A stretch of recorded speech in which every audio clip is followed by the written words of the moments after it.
Welcome to Aqua Talks, where marketing meets bold, game-changing ideas. Join your hosts, Larry Aldrich and Maddie Dudley, as they explore the art and science of cutting through the noise, capturing attention, and fostering meaningful connections with your audience. Whether you're a destination marketer, government contractor, or simply passionate about the transformative power of marketing, Aqua Talks offers engaging discussions, fresh insights, and actionable strategies designed to inspire and inform. Hi, welcome back to Aqua Talks. My name is Maddie. I am the PR director of Aqua Marketing and Communications. This is a podcast for marketers, whether you are just getting started or you are a marketing pro. This is a podcast brought to you by Brensis Technology. I am joined by my co-host, as always, Larry Aldrich. Thank you. My name is Larry Aldrich, President, CEO of Aqua Marketing and Communications and Brensis Technology, LLC. Hello, Maddie. How are you doing this afternoon? I'm great. As I was saying, I'm a little cold, but that's okay. A little chilly. Yes. Winter months, the fall months are coming. Yes. Yep. It's about to actually be sweater season, which is kind of perfect for a segue into what we're talking about today. This time of year, going into October and towards the end of October, the weather, the nights get a little crisp. Mm-hmm. They get a little darker. It always seemed like it's darker in October towards around Halloween, and the leaves are falling, specifically in the northeastern states. Yep. And there's that little chill in the air. Mm-hmm. And it's a little smoky. You get that maybe because a lot of people were outside in their fire pits, and you smell that smoky air just blows all the way a couple miles down, and it's colder and it just feels darker. Like people having fires, or witches making a brew. Yeah. It feels a little scary, but that time of year, Halloween is a fun time of year for me. I love to watch horror movies. Yes. I love to scare myself a little bit. What's your favorite? My favorite scary movie, The Conjuring series. Okay. And there's a new one that's out, actually. Okay. Haven't seen it yet. I'm looking forward to it. I haven't seen and I say the Conjuring series because you have The Conjuring, and then you go into The Nun 1 and 2. It goes into Annabelle, which I haven't seen either of the Annabelles yet, but I still plan on watching them. And then based off of the series is based off of true events, which it goes into Amityville Horror, and like all of those movies that originally came out are all based off of true events. Yeah. And The Conjuring, that movie's based off of true events. Of the cast that was the people they portray in that movie was a part of all of these events that come out. So, wow. Taking this a step further, we're talking travel, tourism, marketing. We're going to talk about, just have a little fun conversation about haunted tourism. Yep. Importance of seasonal tourism. So how you can really spike traveler numbers and tourism and help the economy during fun times like one of our favorites, Halloween. There's a lot of places that have events, and amusement parks. They have events going on through a couple of weeks through the month of October. Spooky rides, spooky costumes. They set up basically haunted houses throughout the park, or haunted parks, haunted hay rides. One that I particularly like, in Virginia, Alexandria, Virginia, Old Town, I went on a ghost tour. Oh, tell me about it. And we got there. It was actually a very chilly October night, so it kind of fit. So we met right there, maybe a block up from the fish market in Old Town, Alexandria, Virginia. Fish market's great seafood restaurant in Alexandria, Virginia. So basically, we walked around to different locations in Old Town, Virginia. One of the first settlements in the state of in Virginia, and they talked about some of the old buildings that were still up, some of the old architecture, what used to be in some of these areas, and they talked about some of the ghost stories in some of these buildings, and taking it from what happened in the past and to what people were still seeing in some of these buildings. and how some of the spirits that they're seeing still dressed and how they're dressed. And Wow. it was fun. It was thrilling. It was scary, but getting spooked can be scary and thrilling all at once when you feel like your hair standing up and that little chill on your back because you're scared, but it's exciting and it's a thrill, I guess. Yeah. Well, Larry, I'm on the complete opposite end of the spectrum. I can't even. Chip, one of our producers earlier, was showing me a video his son made, and he had a little bit of blood on his head, and I just could barely even look at it. It's not my thing. I don't like horror. I don't like scary stuff. I'm the type of person, if my friends see a scary movie, I love the creativity that goes into scary movies and just how thoughtful they are about every detail to really like mess with your psychology. And to really spook people. So like Weapons, this new movie just came out, and I had my friends describe it to me in exact detail because I will never see it. If I see a visual of something, then it's just going to be stuck in my head and I'll never forget it, and I'll just freak myself out when I'm home alone. Yeah. So when we think about it, destination marketing. Yeah. When you go to places like historic haunted hotels, haunted houses and castles, ghost tours, cemeteries, festivals and events, pumpkin patches and corn mazes, and spooky culinary tourism events. Yeah. That's all part of destination. That's all marketing. That's all marketed towards tourism. Yeah. Economic development and localities and small towns and counties. And that's all part of destination marketing, tourism marketing. Right. But these are specific events that are bringing you to these locations for these events. Now, those might be some smaller events. I mean, there's festivals out there that are all geared towards the horror theme or Halloween. Yeah. So that's all part of destination marketing. And it's fun, and it is. It's a different aspect. I know we talk about marketing and talking about beaches and the sunshine and the food and at the restaurants in Punta Gorda Beach or the food at Daytona Beach. Yeah. But they also have Halloween events. Yes. Yeah. Punta Gorda actually does a ghost tour, similarly to what you're saying, like a haunted history tour. And there's some cool stats actually about these haunted tours. According to Skift, ghost tours and paranormal events now contribute up to 20% of local tourism revenues in haunted hotspots like Salem and Sleepy Hollow. So they're really, contributing a lot to the local economy. There was actually a good movie that came out again. They remade Salem's Lot a couple years ago, which was a good movie. Is that Stephen King? I believe so.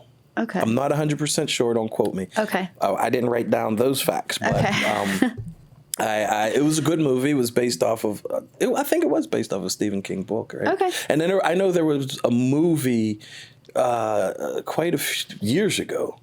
I don't want to say how long ago, but it was years ago. And then I know that most recently, I'd say in the last 2 or 3 years, Netflix played another, I don't know if it came out on HBO Max or Netflix, but it was a somewhat recent remake of Salem's Lot. It was entertaining. I enjoyed it a lot.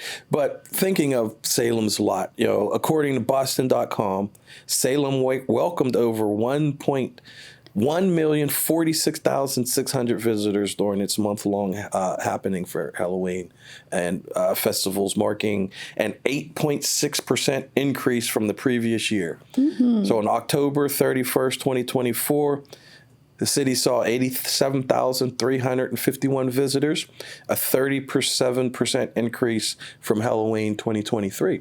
So people were traveling for Halloween. People were visiting destinations because of these events and these festivals they're having, all focused around the Halloween horror theme. Right. So it's crazy how many trips I've gone on and even out of season have experienced a ghost tour or like a cemetery tour in specific destinations. So they're not Salem or Sleepy Hollow, but some that come to mind where I was there as a tourist, staying nearby somewhere where I could get a ghost tour because I just wanted to do something different. It goes back to that experiential marketing. Like people really want to learn something and they really want to do something different. I was even on a bachelorette trip in New Orleans and we went on a ghost tour. Yeah. This group of like 9 girls who were like, let's go on a ghost tour because we didn't want to do the typical bachelorette thing. And it was so cool and it was so fun. And they just really tell the history of the city through such an amazing lens. And they also typically tend to have a lot of insights into just details of the city in general. And they're good resources. These ghost tour guides are really good resources for any questions you have about a new city. So did that in New Orleans.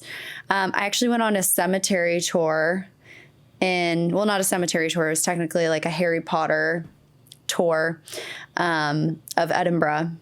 And we went to this specific cemetery. I can't remember the name of it exactly. It's escaping me. But in there is where the author went to find the names for Harry Potter. So you can see gravestones that say Tom Riddle on them. And I think there was another name that they also had in there, but I can't remember it right now. But yeah, we went to a cemetery. I think Scrooge also was in the same cemetery. And it was just really fascinating. Wow. And it's just added that much more value and importance to my trip because I have now learned about the history of so many different things and how this specific place has impacted certain mediums of culture. Yeah. A lot of organizations, a lot of destinations, they have events themed around Halloween. For example, the kid in me, I like to call him the knucklehead, I love amusement parks. And a lot of amusement parks, probably towards mid-August, they start to decorate and have their Halloween-themed promotions and tours going on from Disney to Busch Gardens, Virginia and Tampa, Busch Gardens, King's Dominion, and just outside of Richmond, Virginia, really nice amusement park. Even Kennywood, a smaller amusement park, and outside of Pittsburgh, Pennsylvania, they start to have their Halloween-themed events, and they bring in a large amount of visitors, tourists, just for their Halloween-themed events. So Halloween-themed tourism, horror tourism, is really big in the U.S. And it's another fun way to visit locations, to visit destinations and tourism based off of different themes, different times a year. Yeah. Another good example is like how Europe specifically stretches out the Christmas markets. So before Christmas, as well as after Christmas, there are ice skating rinks and Christmas markets, and it's just the dreamiest place you'll ever be. A little bit more my speed than Halloween. Have you ever decided to visit a destination for Halloween based off of someone else's social media post or based off of an influencer social media post?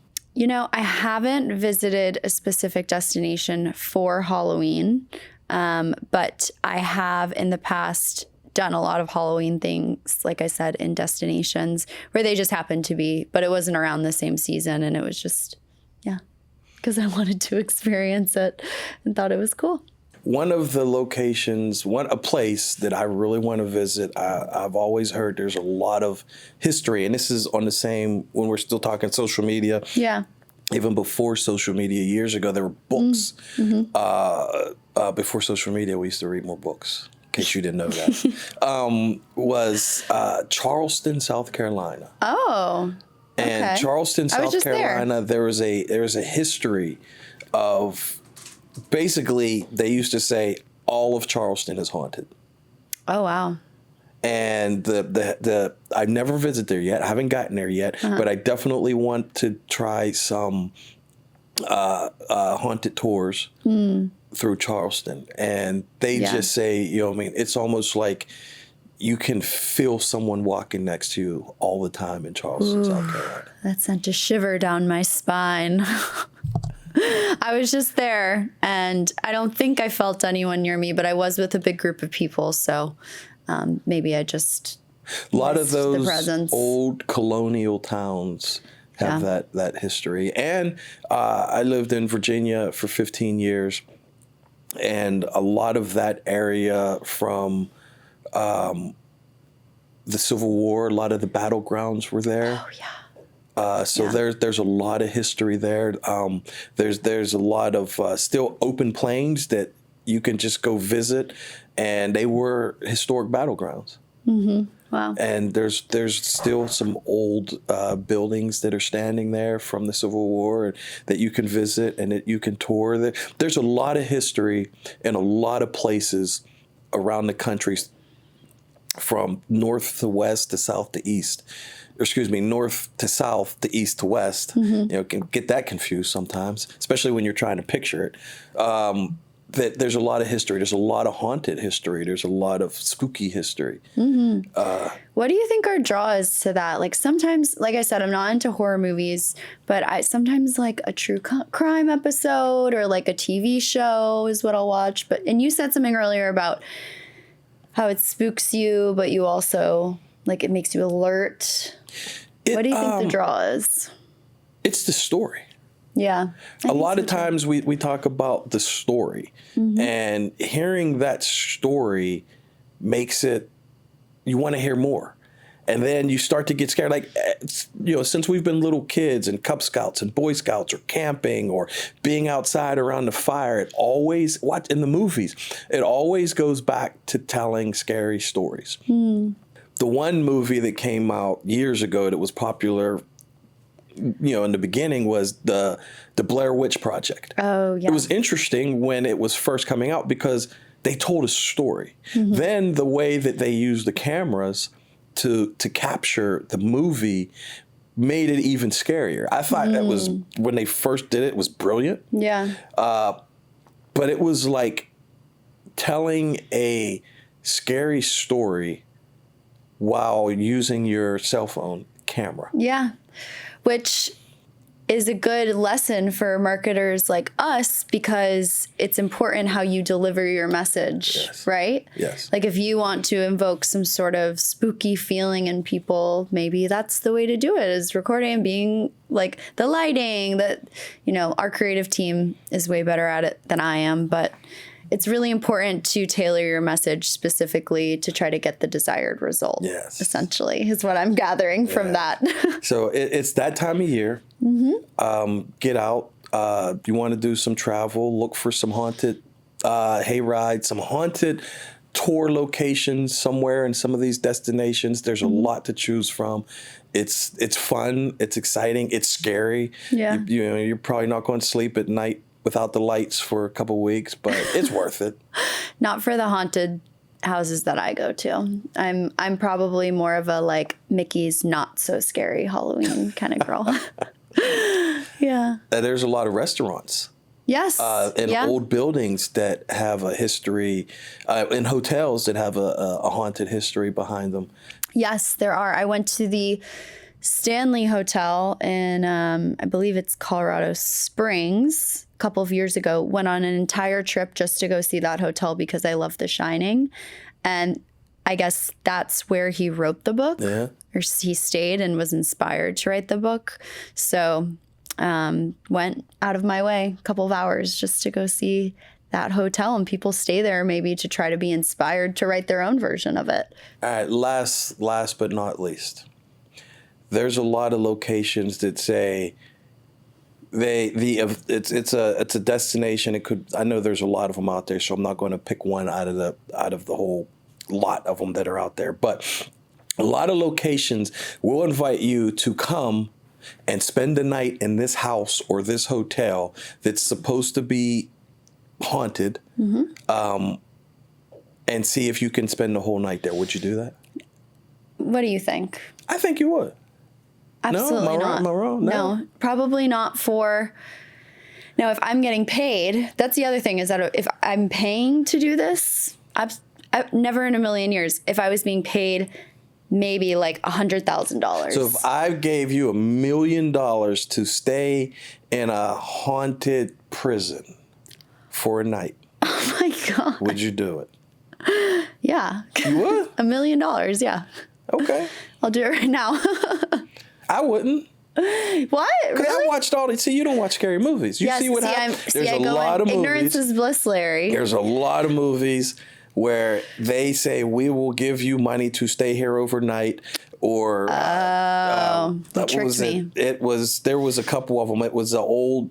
There was Saw? one movie. No, not Saw. That's different. Saw's more gore. There was a movie where it was a big psychiatric hospital on a mountain, and a lot of people went there to try to spend the night, and it didn't go well for them. See, I hear the story and I'm on the edge of my seat, but I could never watch this movie. I watch a lot of movies like that. I watch a lot of movies. A lot of references come from movies, and I'm just like, nope, no way. I'm not going in there because of this movie I saw. Yeah. Well, that's why I stay away from most Halloween themed things. That's why I watch a lot of movies. Kids. I get information from those movies. Yeah. I love that. Well, yeah, so Halloween and seasonal events are essentially like they can be a second Christmas to some communities in terms of supporting the area, supporting the community, especially local businesses, getting an uptick in sales during that time as well. But yeah. Seasonal tourism is it's a great way to tour. It's a great way to vacation also. It's a great way to visit destinations for the different events they have during the season. It doesn't always have to be a beach. Yep. Beaches are nice, but it doesn't always have to be a beach. You can you could definitely cross off your bucket list for travel by doing some seasonal tourism. Yep. Halloween's right here, so maybe try something different. Go spend a night at a haunted house and see how long you last. Don't do that.